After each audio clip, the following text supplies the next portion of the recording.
Awesome. Well, thanks everyone. Yeah, the summer social coming up here will be a fun time. I'll get to that here at the Saints game, but I think we're ready to start the virtual meeting. Kate, if you good to go. All right.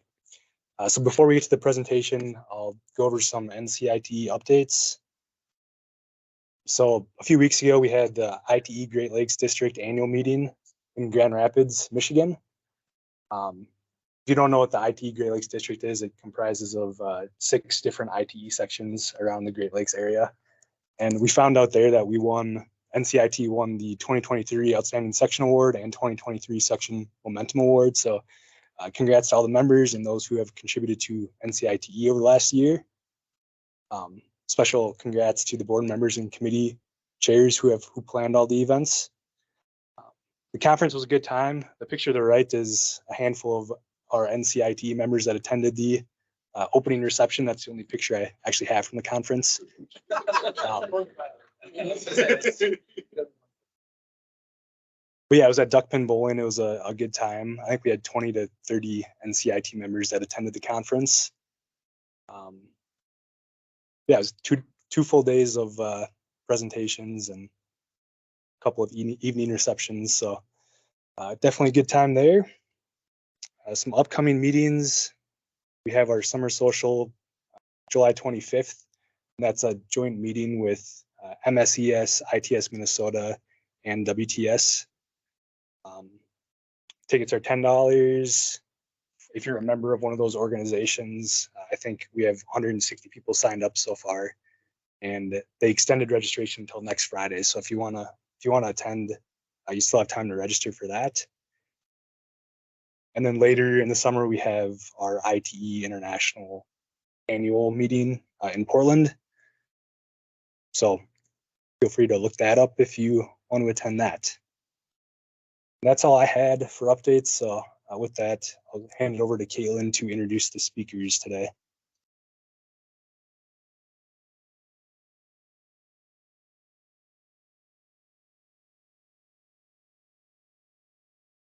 All right. Thank you all. So you can read along with the bios. We'll have Brian Johnson. So Brian is a project director at SRF with over 30 years of industry experience. He is registered as a professional engineer in Minnesota, Iowa, and South Dakota. He has a broad range of highway and municipal engineering experience with a reputation for successfully managing and delivering complex multidisciplinary projects that include the planning, design, and construction of interchanges, highways, roundabouts, public utilities, streetscaping, traffic signals, bridges, retaining walls, and stormwater management systems. Brian says the best part of his job is navigating the project delivery process and helping his clients achieve their goals. And then Pat Corkle. Pat is a project director at SRF with over 30 years of industry experience. He is registered as a professional engineer in Minnesota and a professional traffic operations engineer. Pat has a wide variety of experience, including in-depth knowledge of traffic operations, traffic impact studies, transit analysis, and high benefit, low cost improvements. He is also recognized for his expertise in collaborative concept design and evaluation processes, and is highly adept in the use of many traffic modeling applications. Pat says the best part of his job is working on diverse project teams who have a mixture of skills, knowledge, and insights, who work together to identify the optimum solutions to the problem using data-driven analysis. And finally, we have Alyssa Johnson. So Alyssa is a lead project engineer at SRF with over 10 years of industry experience. She is registered as a professional engineer in Minnesota and is currently seeking to get registered in Florida. Alyssa typically leads the design efforts for large, complex highway reconstruction projects from preliminary design through final design, and stays involved during construction, offering technical support and troubleshooting. She has worked on dozens of complex construction staging plans in her career and understands the importance of balancing traffic demands with a safe and efficient work zone. Alyssa says the best part of her job is working with great coworkers and our client partners and seeing the implementation of the projects she worked on. So with that, I will hand it over to them.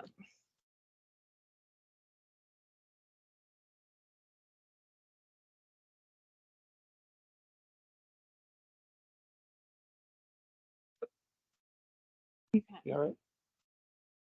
Oh, okay.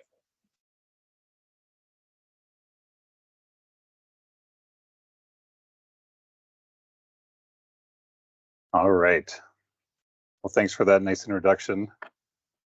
Again, Brian Johnson with SRF. Here's the presenters again, pictures of everybody we brought with us to talk about the project at 36 and Manning today. My role was project manager, started in 2017 on it, I guess, and spent about 4 or 5 years getting into construction, and it was, I think, a 2-year construction process. It's been open for a while now, but a great experience. Worked with a lot of players on that one. Pat Corkle's with us. He was our lead traffic engineer, especially on the front end of the project, more of the traffic forecasting work, alternatives analysis. And I see we also have Nathan Poole here, who was more involved in the tail end of the traffic work, more of the nuts and bolts, I'll call it, of the traffic work with signals and some of the management of traffic work as well, signing, striping, all that kind of stuff. So Nathan was very much involved in this project too. And then we mentioned Alyssa here. Alyssa Johnson is our lead project engineer, project designer. Big undertaking, obviously, to put a plan like this together and get it through all the reviews and approvals. So it was a great project to work on as a team. Other partners in the room that were on the project, we have also Phil Coolis from SRF. He also helped Pat with some of the traffic work here. So he's our phone a friend today when we need really a tough question. We're going to go to Phil. So just heads up, Phil, that's coming your way. And then from the county, we have Kevin Peterson, who got involved kind of towards the end of the project.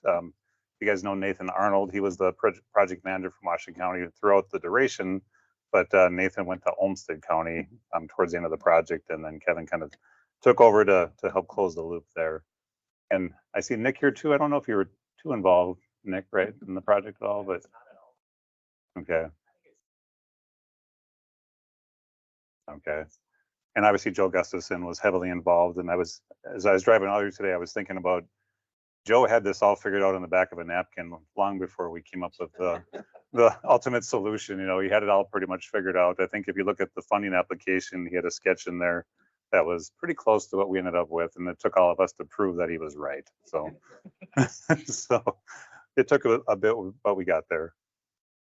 All right, so today's agenda, I'm just going to go through just kind of an overview of the project, talk a little bit about our engagement process, and then I'll turn it over to Pat to get more into the traffic modeling and the concept analysis we went through. It's pretty interesting, all the different things we looked at, and probably very similar to the current project going on at Lake Elmo Avenue, which has a lot of similar characteristics. It's only a mile to the west, and that was a big consideration, I would say, in our project too, was just thinking about the future of that interchange and that intersection, and also other interchanges just to the east at Stillwater Boulevard. So there was a lot of looking at the bigger picture with this project as well.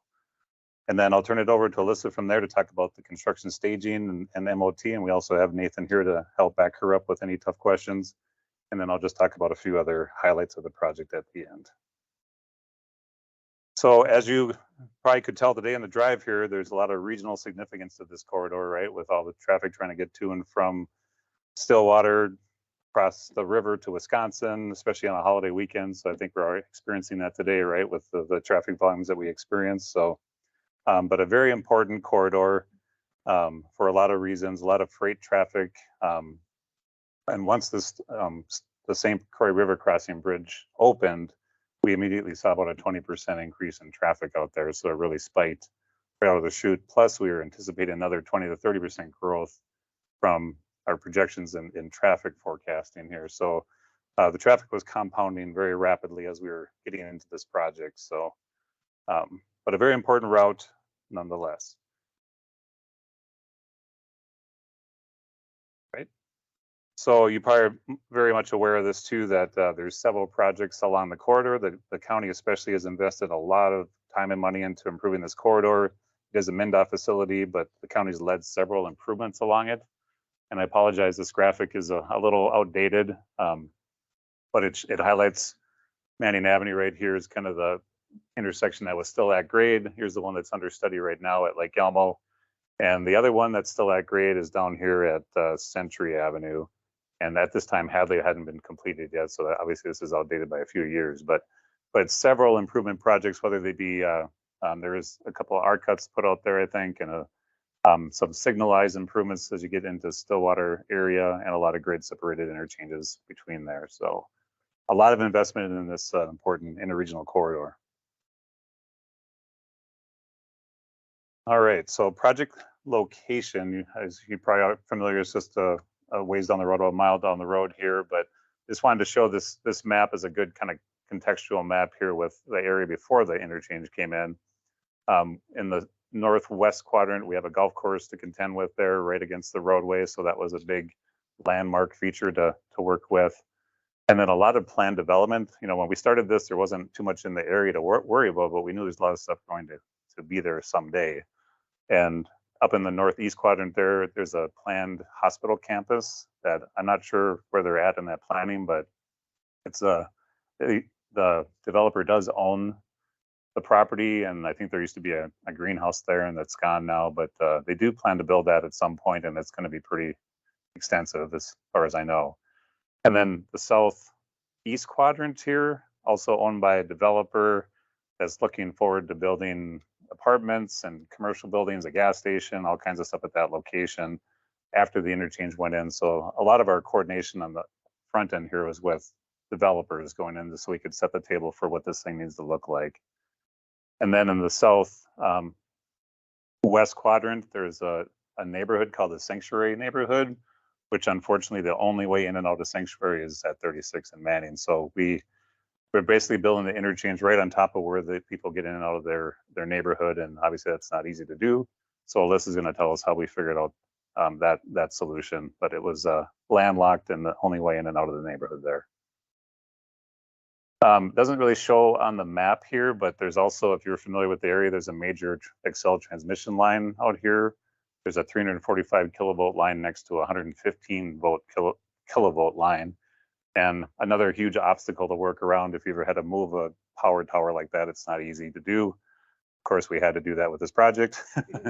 We came up with a lot of solutions to try to work around it, but none of them really worked out. So we did have to move one of the towers, and only like 30 feet, you know, but we did have to move it in. And through a lot of coordination, I think early on with Excel and a lot of meetings, we got it done prior to construction starting, or at least during the first phase of construction. So it at least didn't become a schedule breaker because of that, but it's really an expensive thing to do. So the need for the project, again, this information is a bit outdated, but there was, you know, quite a few crashes at this location, one fatality. Intersection was obviously approaching full capacity. If you remember what it was like before, it was you know, felt very dangerous, I think, to drive through this intersection or especially cross it as a pedestrian. It was very challenging. I mentioned the traffic increase that was forecasted here. And then we always kind of said, you know, for mostly in our engagement process here, what if we don't do this? What are we going to see out there, right? Because it's bad today, but it's going to get worse. And that's one of our messages we always have to convey is, you know, now's the time to address this because it's going to get worse in no time. So, you know, that was a big issue with looking at how the traffic would potentially spill back, especially on the 36, further impeding safety and mobility out there. So that was a big driver of the project. There's a photo of the interchange again from the air before it was constructed. So you can see again the lay of the land there, a lot of topography, trees and wetlands and that kind of thing. You can see on the north side of 36, there's a frontage road there. So that was another challenge, I guess, is how to realign that frontage road. And that was kind of part of the operational and safety issue at the location is you know, there's no storage room for anybody turning from the frontage road onto 36. It was really tightly spaced there. So that was one of the challenges. And you'll see in our solution here what we did with that frontage road to realign it. But obviously the goal of any project like this is to improve the safety, capacity, operations at the interchange here, or at the intersection. And I think the interchange really has proven to do that. We did have a very robust engagement process. And a lot of that was, again, developers, businesses like the golf course, neighborhoods on the project site here, but then also the broader community. So we'll talk a little bit more about that in a moment. The pavement was in pretty poor shape, both on Manning and on Highway 36. And drainage was an issue out there. So it was an opportunity to address both of those conditions. In fact, MnDOT had plans to repave a good chunk of 36. So they ended up doing that with our project here and kind of folded that into it. And again, I think one of the challenges here is, there wasn't a lot of access needs right at the location here for businesses and all that, but we knew that it's coming. So how do we set that up for the future in a safe, efficient manner? And then you'll see in a moment, there is many, many agencies involved given the location of this interchange. And how do we make sure we bring all those people to the table and work through that to make sure everybody's, their goals, objectives, their transportation plans are all considered in our initiatives here. So. And then lastly, this is an important intersection for peds and bikes, especially because of the Stillwater High School, which is pretty close by. It's just about a half a mile to the south and the east.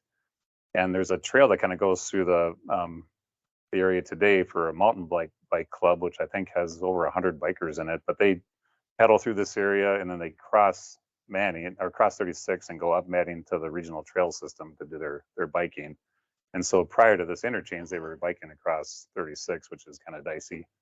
But now, thankfully, with the interchange, we have a nice pedestrian accommodation. And at some point here, we're hoping to get a connection from the interchange over to Stillwater Boulevard with a trail next to a frontage road, which you'll hear more about in a moment here. So lots of ped and bike activity out here. So just kind of get into that public engagement that I mentioned earlier. There is quite a few players involved in this one, and also because of geography, is that this location is right in the midst of 5 different municipalities. So we had Stillwater, Oak Park Heights, Lake Elmo, City of Grant, and also Stillwater Township, all basically touching our project because it was right in between them. So a lot of municipal coordination. Washington County again was the lead agency who took this on. We did get some federal money for it, so FHWA was a player here in reviewing environmental documents, making sure we follow the NEPA process for all of that. So they were at the table. MnDOT, of course, as the owner of 36, probably owned 80–90% of the footprint of the job from a right-of-way standpoint. So they were certainly very interested in what we're up to, especially from a long-term maintenance standpoint. So obviously countless meetings with MnDOT to try to work through all of that, and they were at the table the entire time here. And then lastly, the watershed districts. There's actually this footprint touches 2 different watershed districts, and I think Valley Branch deferred to Browns Creek, who had the majority of the project sites. So we kind of had to get through that first and then work with Browns Creek very extensively to address water quality issues, and you'll hear more about that a little bit as well. So a little bit more on the agency coordination. We right out of the chute, we knew we had to get these municipalities to the table to make sure we understand the community needs and what their long-term visions are for this area. So we had crafted a local advisory team made up again of mostly like city administrators, a few council members, basically city leadership, and got them in a room. We probably met 6–8 times, kind of brainstormed some things and made sure that they were informing the process just like any other public engagement event. We obviously had a project management team that, again, for 5 years we met. People came and went from that group, but definitely had to meet on a regular basis just to shepherd a big project like this through. And then we mentioned MnDOT as a key player here. They did have us do a value engineering study because of the size and the dollar figure behind this project. So we did go through that, and basically I should change the slide here, sorry. Oh, I guess that's okay. Just to confirm our assumptions, they had a few ideas that we entertained, but ultimately didn't really change a whole lot based on the study. But I do think it was a worthwhile exercise just to have some separate party review it and say, what about this? What about that? Did you consider this? And it's always good to have somebody else kind of just poke holes in what you're doing just to make sure that you thought it through. So that was a worthwhile process. And then the Browns Creek Watershed District, again, that was, I'll talk more about this at the end, but we actually had a partnership with them on this project. I should say the county, MnDOT, and the Browns Creek Watershed District had a partnership and some even legal reviews of the situation here just to make sure we're working together through some issues, which again, I'll tell you more about that later. And I mentioned the Excel Energy coordination. So like most projects of this complexity, we had several open houses, and again, there aren't a lot of. Are you in the picture, Pat? No. Oh yeah, right. Room next door. Okay. So well-attended open houses. Again, the community was very, I would say, overall supportive of this project. We didn't have a lot of controversy or anything, but obviously they're concerned about what's the solution and how's it going to affect me, when's it going to happen, how do I get to my house, and all that stuff, right? So a lot of public outreach. The county maintains a website for all their projects, and the Washington County's credit, they go over and above to make sure that we do as thorough of a job through engagement as we possibly can, make sure that we have a lot of intentional engagement. Like, we just don't wait for people to come to us, we go to them to say, we know this project is going to happen and we know it's going to affect you. Let's make sure you're aware of that and we understand what your issues are and concerns. And then certainly a lot of mailings right through construction too. I think the county is very proactive about sending out constant updates on construction and any changes in traffic control or detours. We're very proactive about advising the public about what to expect.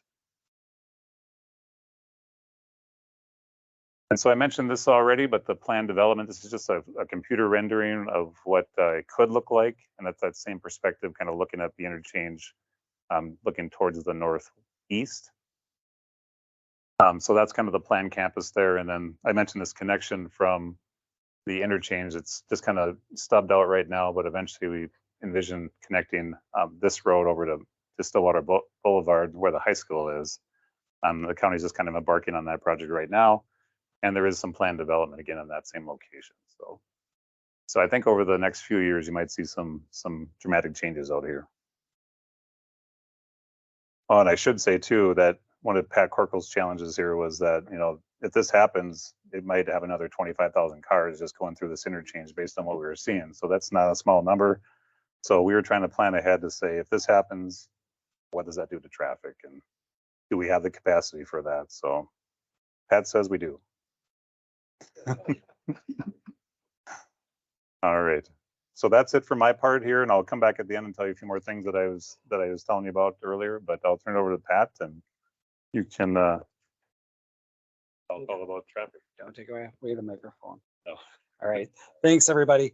Let me see. We have to do one of these so I can see you and see the screen. So bear with me.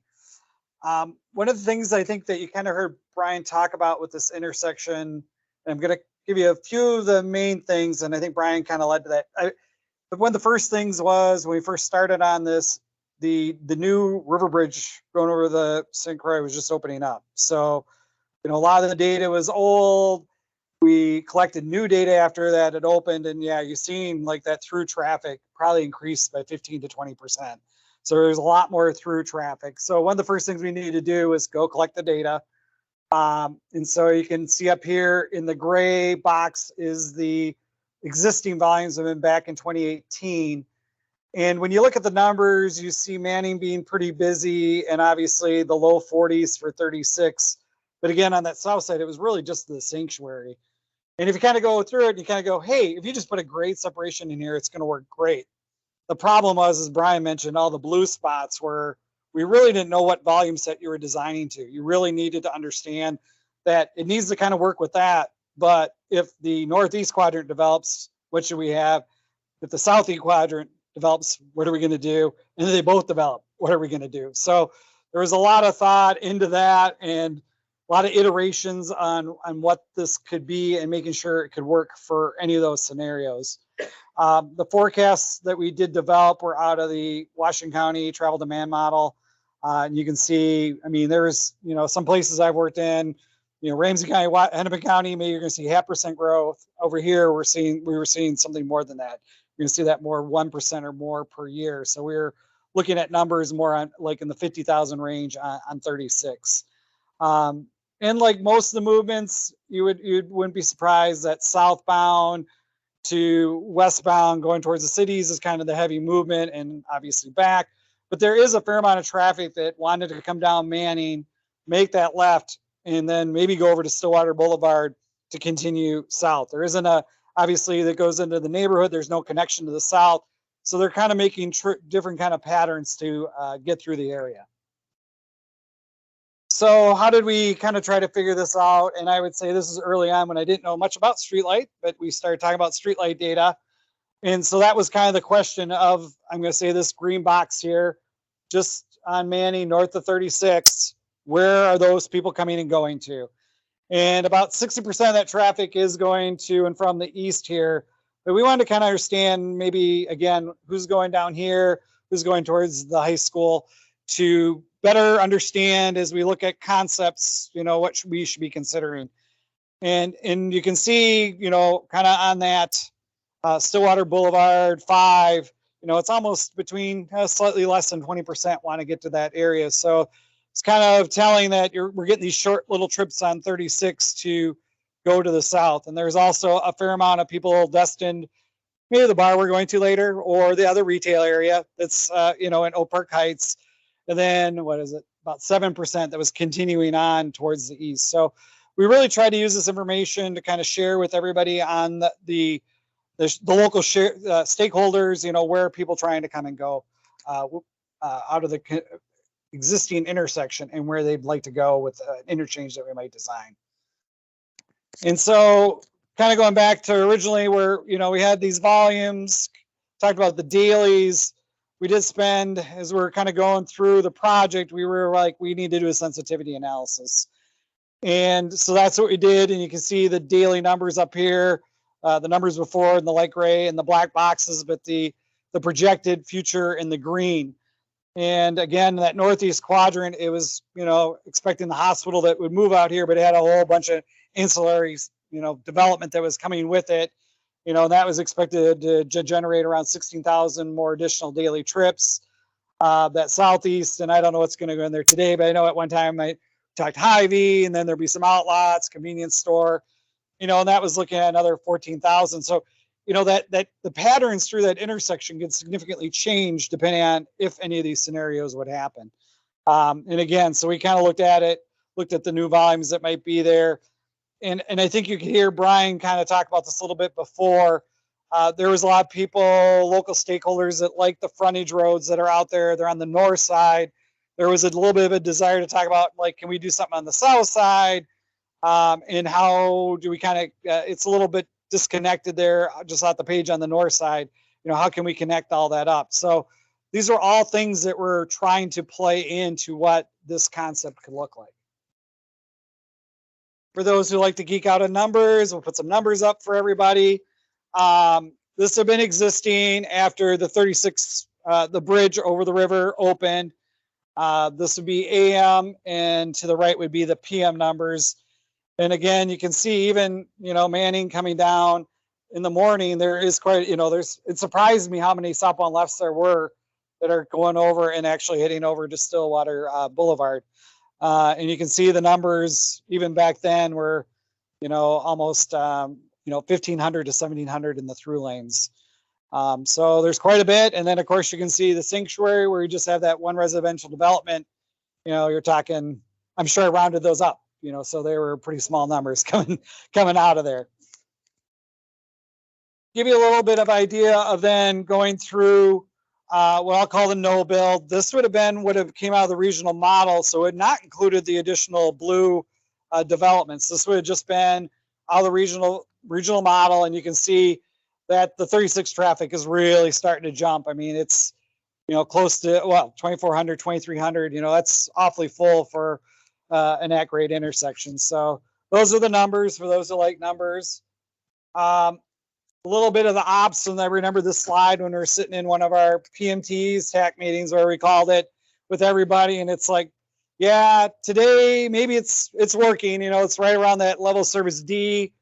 I also liked to use how much the capacity we're using, how much the volumes capacity ratio, kind of give it a flavor. I think it's a little bit easier sometimes for people to understand. Yeah, it's 85 to 90% full, so it's not going to be that much more, and we're going to start to have a lot of issues. And that's kind of going from that's existing. Yeah, maybe it kind of works to 2040, and it won't take that much more, and we're going to start to see a lot of challenges out there. So this was to kind of convey to the group that, yeah, we're eventually going to have problems out here. And so I'm going to go a little bit through the concepts and what we kind of did, just kind of give you a feel for what that was, because I think that's, to me, that's the fun part. So this is the part I got to work on. And I think you've heard Brian talk a lot about the challenge of constraints, because I think if you just kind of looked at it originally like, hey, it looks wide open. I mean, all this open space. And then you kind of go, hey, if we end up messing around with the 18th hole here, You know, we can't just go buy one hole and say, oh, we're good. It's a 17-hole golf course and we're good. You know, we're buying a golf course, right? So we're buying all of that. So there's a lot of thought in how that would work out. We know that in particular, Grant was very much likes this frontage road, so we had to really take that into consideration. The development we talked about, you can see the blue line that it kind of ends today, where the frontage road ends over there. So it's not continuous in that portion. So as we're going through the concept, you know, how can we get kind of this continuous frontage road in here? You heard Brian, these dual red lines, if you go out there and you didn't pay attention, take a look at how big those power lines are. You know, don't quite see it at first, I think very flat. I didn't see the lines and you go, oh boy, that's gonna be a little bit more tricky as we probably try to go up and over 36 and try to mess with the lines. There's a ravine in the property over here in the southeast quadrant. And while it looks wide open, you can see the right of way is kind of up on the corner. So it had to be kind of collaborative with those who are going to develop, because obviously we're probably going to end up with ramps in their quadrants. So lots of things to kind of keep in mind as we were going forward, working on the alternatives. And so and I think this went to our open house, right, to kind of give everybody a flavor. I will say I've done a lot of interchanges. I think it's always good to let people know that, hey, we just didn't get to these three. We spent a lot of time thinking about all of the potential alternatives. And in fact, you know, we had all these at grade alternatives here on the left that we looked at, because that was important from the Federal Highway, MnDOT, that, you know, hey, is there anything at grade that would work? And then we looked at the grade separated concepts, and we tried to look at a variety, and whoever had ideas, we threw it out there. We've seen what stuck. And eventually, because you can't take 20 things to open houses, you need to get something down that's manageable. We did finally get to a point where I wouldn't say eliminated the other ones, but we pulled these 4 with green dots forward. So those are the ones that really got a lot more look. And going through the process, and if any of you went through it, you know, it takes a while. We really came up with this base alternative, and this is what it looked like at the time. And I will tell you, I think as over time, everything kind of morphs as you go through reviews and everything else. But you can see a lot of this is what you see out there today. One of them, again, is trying to get this northwest frontage road back in, and we tried to sneak it in there without impacting the golf course. So that fit in there.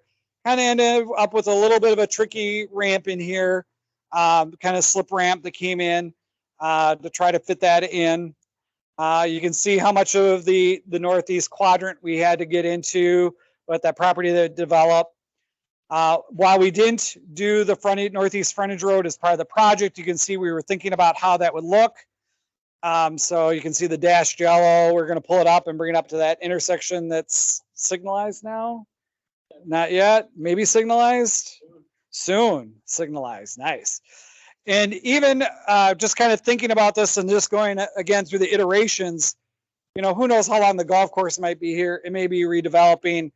Here's the opportunity, if it does redevelop, that we were thinking about, hey, we can take the frontage road here, bring it back up into the signal, use this as actually the ramp, and reconnect it into 36. So there's thoughts about how we would adapt over time if things change through here. So I was kind of on the north side.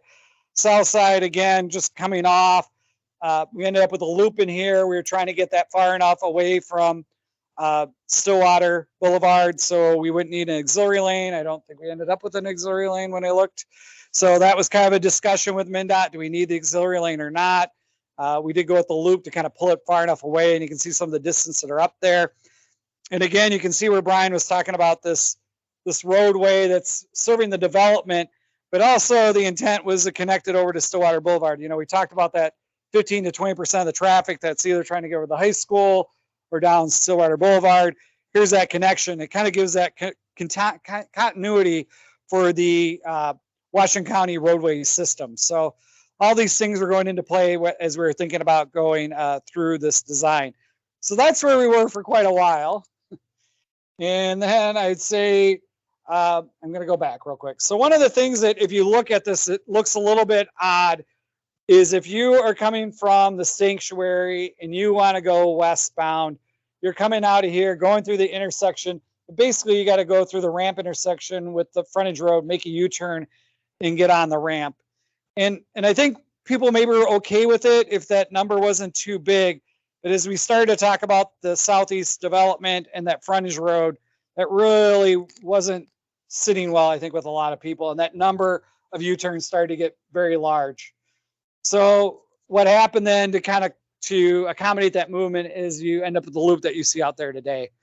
So I think that's a lot of the things that we're getting to. So you can see all those iterations, trying to hit all those goals and trying to be very flexible in our thought and design as far as redevelopment, future frontage road connections, etc.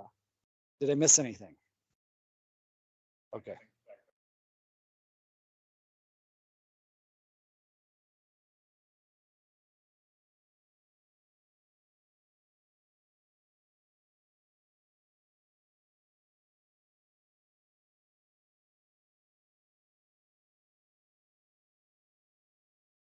Yeah, I think that was very kind of both sides, right? I mean, you can see the the interchange that's already there. I think that would normally make people feel very uncomfortable with that spacing. And so that's where auxiliary lanes and really trying to understand the travel patterns. And again, yeah, we knew that eventually the county would want to come back and look at Lake Elmo. So all that trying not to preclude stuff and making sure everything works together.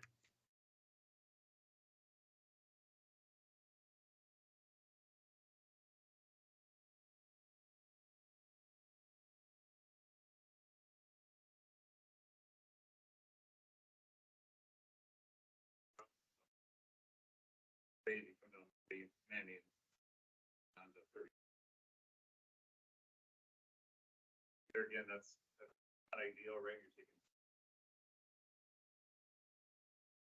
Actually, I mentioned earlier the county's now.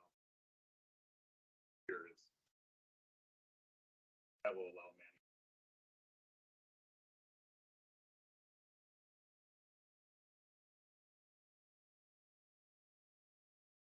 Right. So I think one of the other things that's interesting about this is that, yeah, we got this done. Well, how does that really work with staging, maintenance, traffic, knowing that these guys are landlocked? That's their only way to get out. How are we going to build this and stage it? So bring up the expert.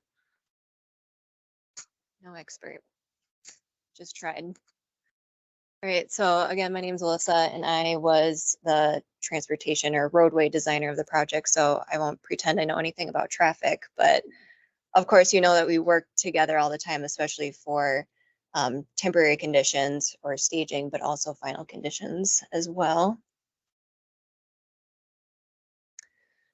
So some of the staging goals, like we talked about, as you can see, this is not quite the final picture of what we ended up with design, but you can see that Manning ended up built right on top of the existing intersection. So that kind of gave us a lot of issues right off the bat. How do we build this? You can't really build or maintain traffic along Manning while putting a road 20 feet in the air just to get traffic underneath a bridge. So we had a lot of issues with trying to figure out what to do with that traffic. So a few things that we had to do right off the bat was maintain 4 lanes of traffic for 36. So we ended up going down to 11-foot lanes and kind of shifting traffic back and forth along 36 for both ways. And we needed some nighttime closures for detours to place the bridge beams. And I don't think we had any other night closures. We were able to, well, later we did have to open cut for a very large storm sewer that ran all the way across 36. We ran into boulders, so that was fun to deal with the next year. And like what we said before, we had to maintain temporary access to the sanctuary neighborhood. And I'll talk a bit more about how we ended up with a bypass down there. There's also one house that was down here and a couple other rural houses down there too that we had to maintain access for too. One of the things that we talked about too is realigning the northwest frontage road that did serve the golf course and I believe Kazi's Bar and Grill and a few other places to just the west. And then right off the bat, as the next slide shows, we were able to close access north of 36 and use detour routes. And then later in the stages, we were able to reopen phases of that and get traffic to utilize it just a little bit as we were able to open up some movements. And then just a few other things, what we did along 36 was with the help of the traffic folks, we were able to figure out the level of traffic that would probably utilize Lake Elmo intersection. So with that, we had to restripe a little bit, utilize some new signal phasing and modifications along there. So just a little bit of undertaking just to the west at Lake Elmo.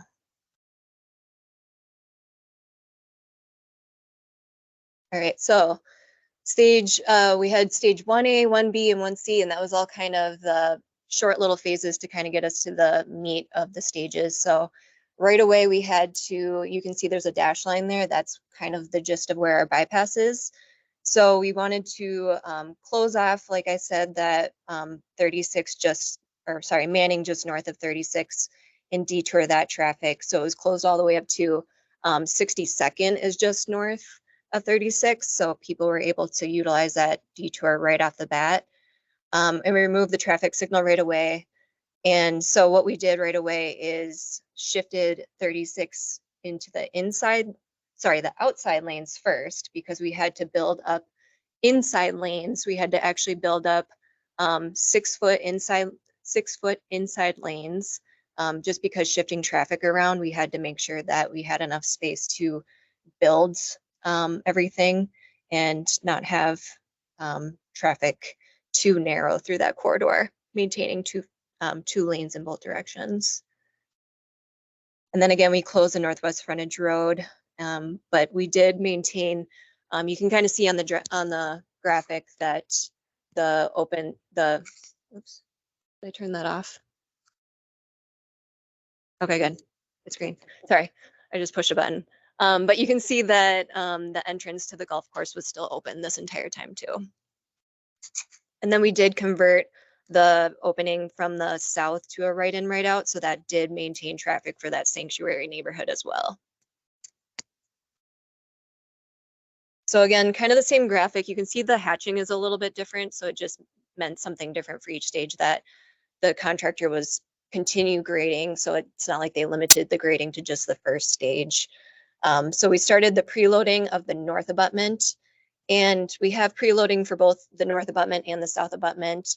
And those were pretty tall. I'll talk a little bit more about it when we had to do our our bypass.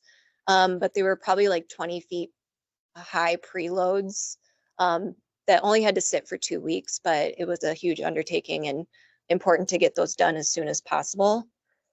So again, continue grading for storm sewer and retaining walls. And then at this point, we were constructing the bypass, and there's a little piece on the south side where we had to construct that auxiliary lane that serves the southwest loop. And that's just so we don't spill the bypass right into a through lane. They have a little bit of time to kind of speed up and get into traffic before and hopefully maintain, I think it was 55 miles an hour throughout traffic as well throughout the process.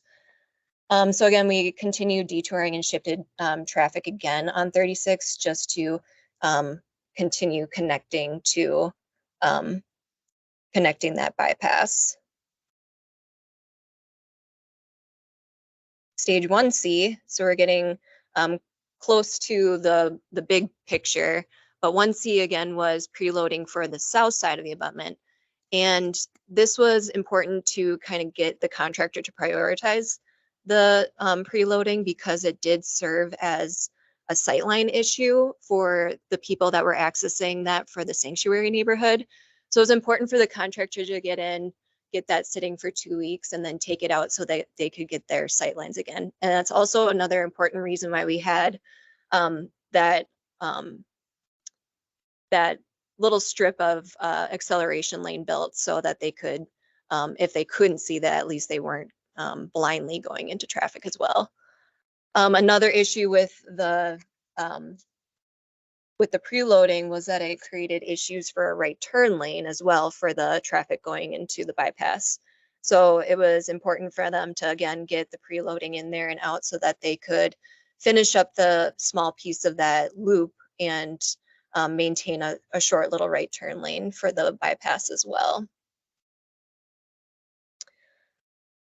And then, of course, they continued retaining wall construction. So we did have 3 retaining walls on this project. One was, like Pat said earlier, we couldn't just purchase all of the golf course. We had a retaining wall that ran around the corner of the golf course.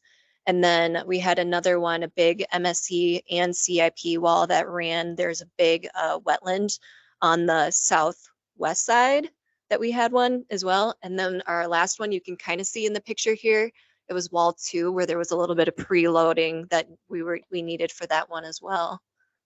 So it was a lot of grading in this project.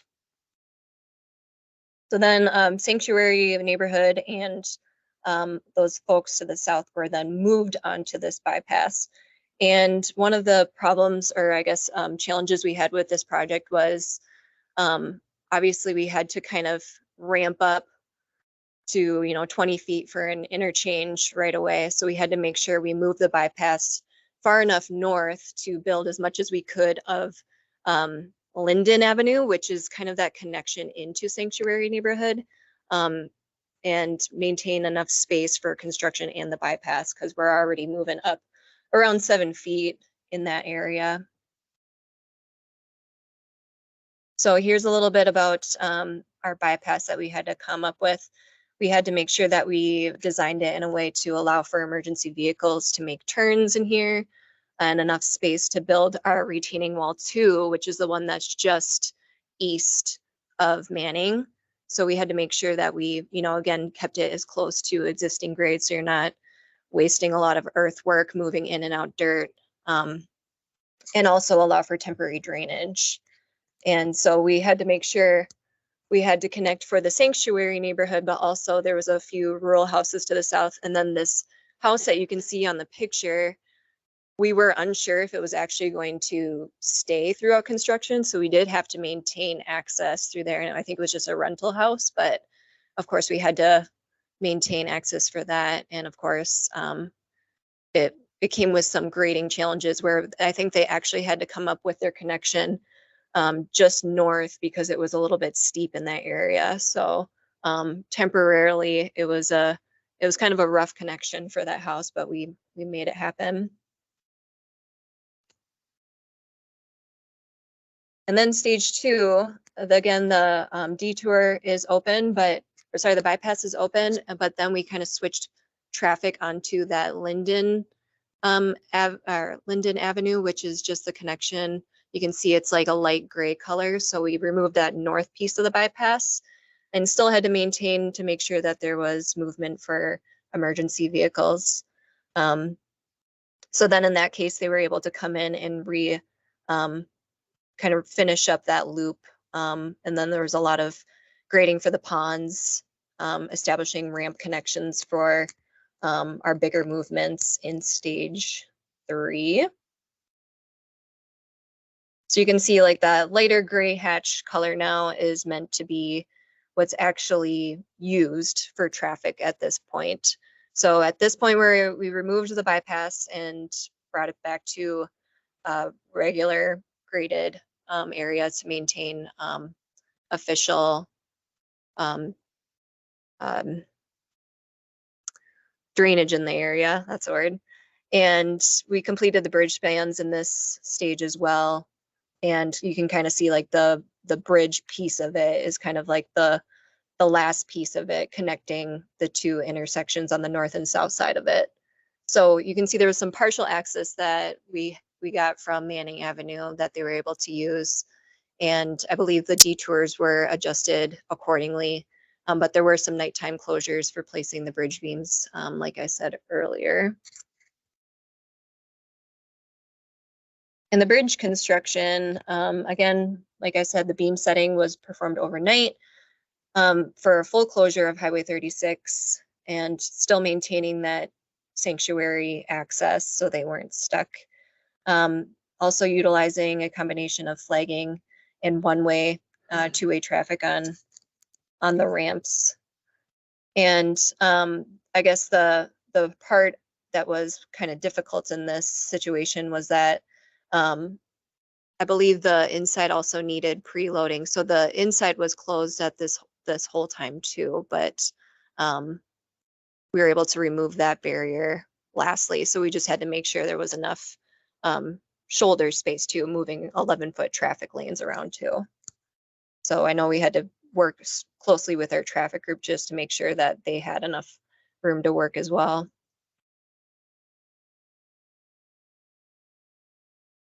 And this is the full picture.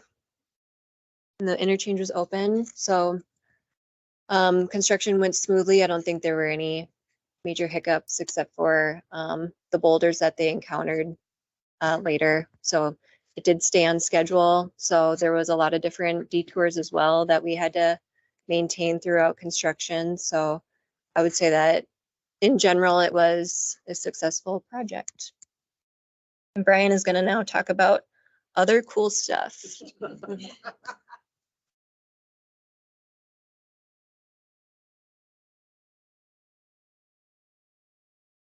All right, just a couple more slides. I know I'm keeping you from the Lift Bridge Brewery here, so I don't want to talk too long, but whoops. One thing I wanted to mention, I mentioned that coordination with the watershed district. And again, that took a lot of effort. There was actually an agreement between, again, the county, the watershed district, and MnDOT to come up with a water reuse plan for this project, which means we took all the stormwater runoff from the project that goes to the basins you just saw in all those loops around the project, connected them all together, and brought that water to the golf course, pumped it to their site, and they use that to irrigate the golf course now. So that was a unique situation that we were able to figure out. It took a lot of meetings, a lot of lawyers, and a lot of paperwork to get through, of course, but definitely worth it in the end. In fact, I'll go back to this picture just to help explain that a little bit more.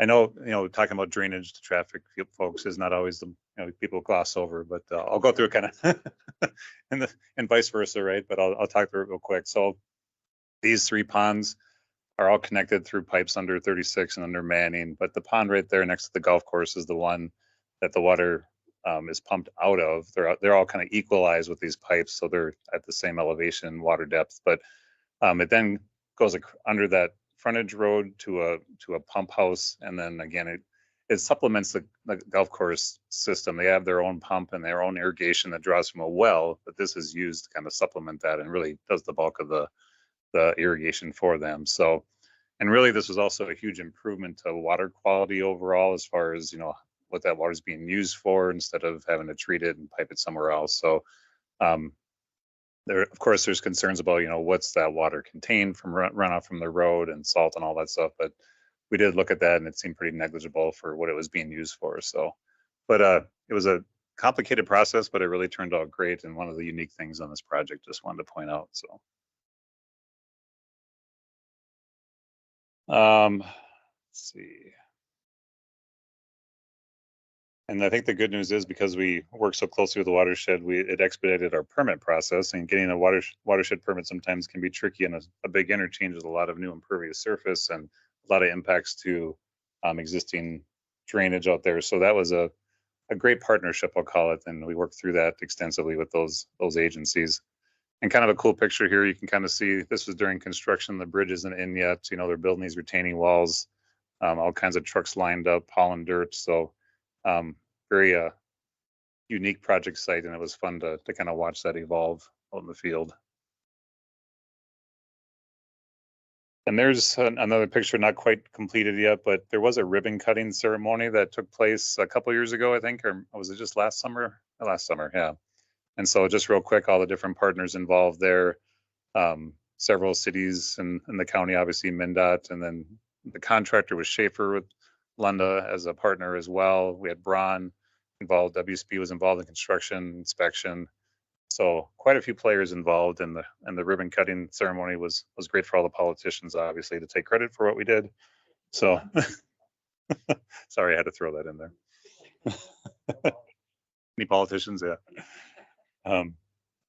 Anyway, and then lastly, you know, we were fortunate enough, the county was fortunate enough to win the 2022 Minnesota County Engineer Project of the Year for an urban project. So Corey Slago, Joe Gustafson, and me and Phil were there at Craigan's last winter, and we were all very surprised by that because we submitted the application, no one told us anything, and we were just sitting there having dinner, and they started talking about it, and we're like, hey, that sounds like Manning 36, and sure enough, it was. So Corey had to quickly come up with a speech on the fly and did a pretty good job. So that's all we have for our presentation. I know it's a lot of stuff. It was a great project to be involved in, and we really thank Washington County for allowing us to be a partner in all this. And it was a great experience. And we're happy to field any questions you guys might have about anything you heard today. And if they're really technical, they go to Phil.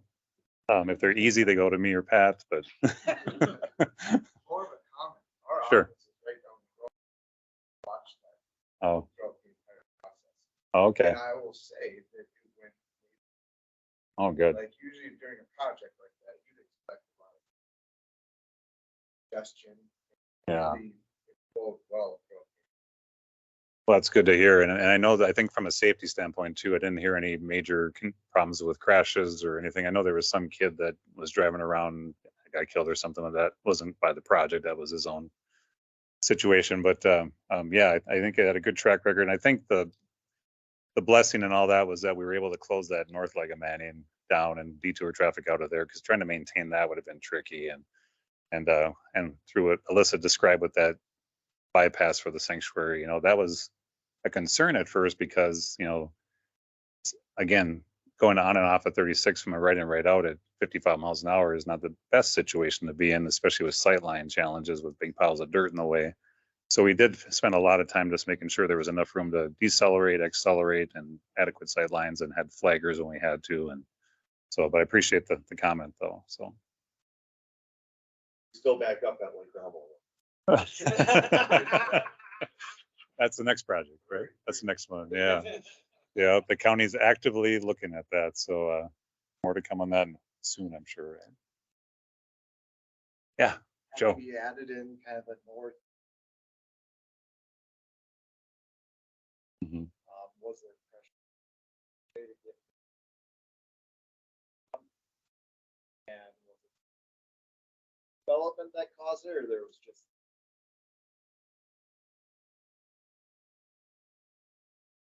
You want to take that one, or again, I can try to answer it, but. Oh, yeah. Yeah, you bet. I'm sorry, I should do that.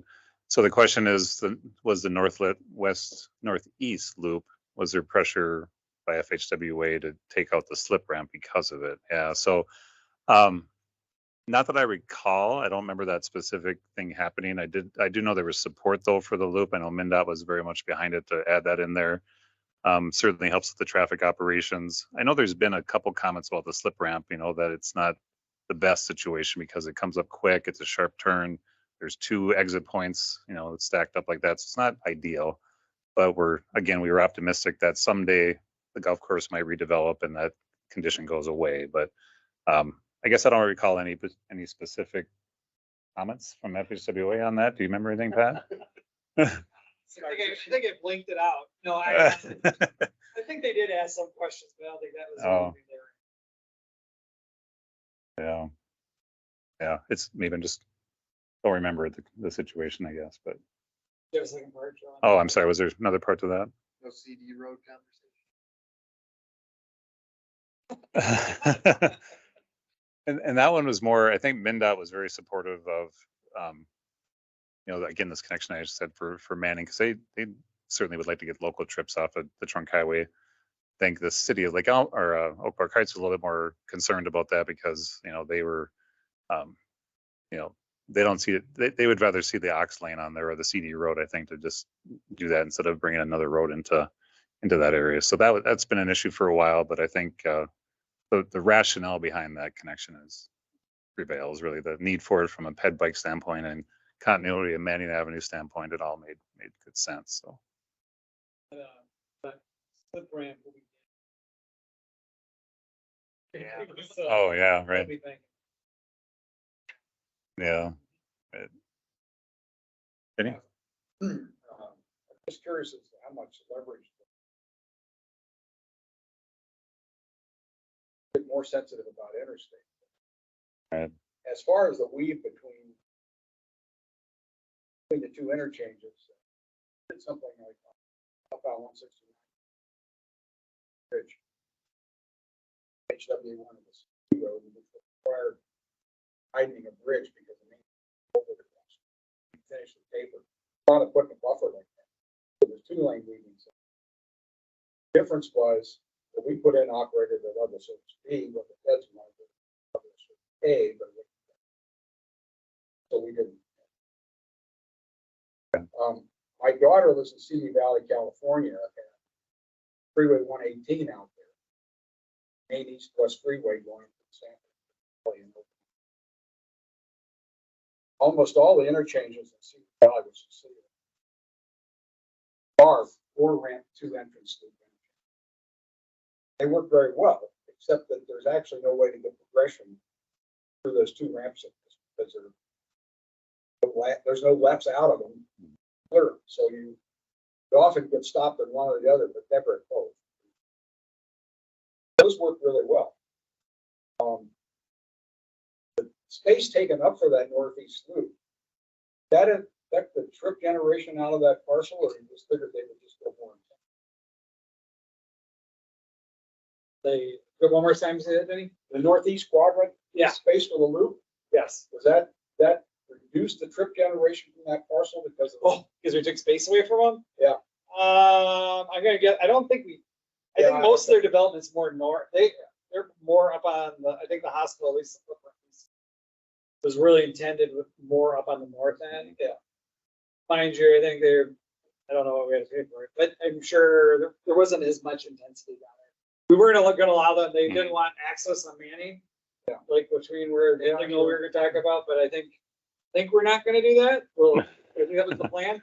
So I think that really did push their development north on their site. Well, the reason why I bring this up is I worked at PennDOT, used to get accused of interchanges that wiped out the land use that justified the interchange.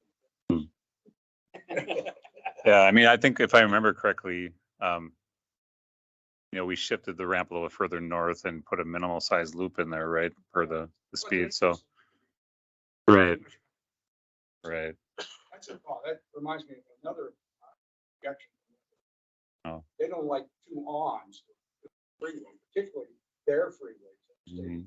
because you can't meter it strongly enough to keep anybody off the freeway. Right. So so some sort of a CD road. There was a CD in that, Yeah, I can see where. yeah, going to the west, it did connect together. Yeah. Yeah. I think they talked about it. I think MnDOT said they didn't. I think we kind of showed you didn't need to do it. Yeah. So I think they decided That's what they did out of Wheaton. Buying a loop, the ramp, and an HO bypass all into one. And then it actually shortens Wheaton. We're gonna change. Well, that was the problem. Also, we're just putting Yeah. that point on is gonna be closer to where Lake Elmo would be. Oh, okay. So Joe, you were talking about CD road going westbound. I was thinking you meant eastbound. That's why I meant that, made that comment between, our interchange and Stillwater Boulevard was also consideration, right? Trying to get an ox lane through there. And we did at one concept have that shown, but MnDOT said we don't want to do that. So. Right. Right. Yeah, my last comment is we did the 20-year plan districts for the MERS 89. Looked at the Oakdale district plan. There was talk about taking 95 straight up the middle of the county. Oh. On Manning Avenue, Okay. getting away from the river community. Sure. The 20-year plan has expired. It expired in 2009. Right. It wasn't done. Yeah. So this actually keeps that alive in a sense. Sure. Interesting. Anybody else? Sir.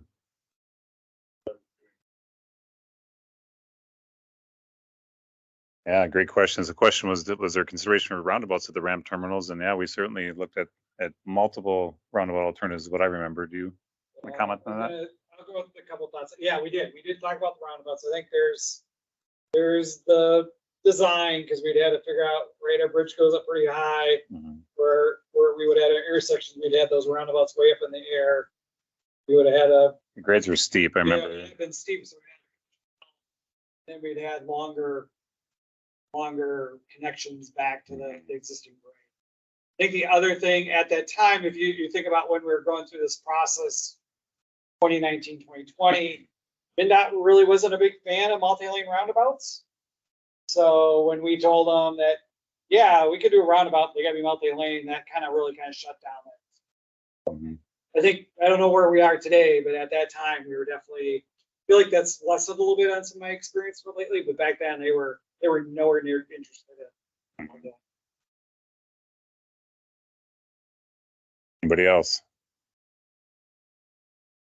Sir?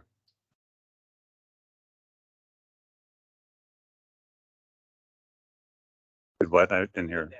Oh, the pandemic. No, this was all pre-pandemic, wasn't it? Everything? Most of the stuff I worked on was. Yeah. I don't remember.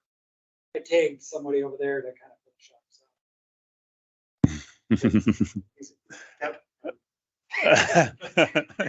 He's looking at Phil, isn't he? Yeah, no, we didn't, it really wasn't Yeah. much of a topic. Or our topic would have been more of the bridge opening. And then the additional development, but the pandemic really never circled. I think we kind of had a lot of the traffic stuff kind of wrapped up by then. Mhm. We're going through more of the kind of get.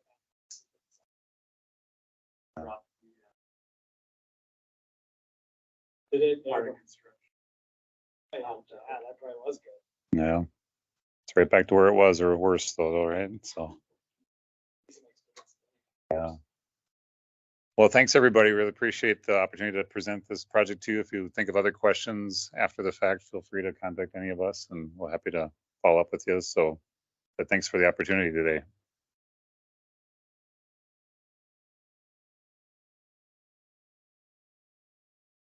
All right, thanks to our presenters.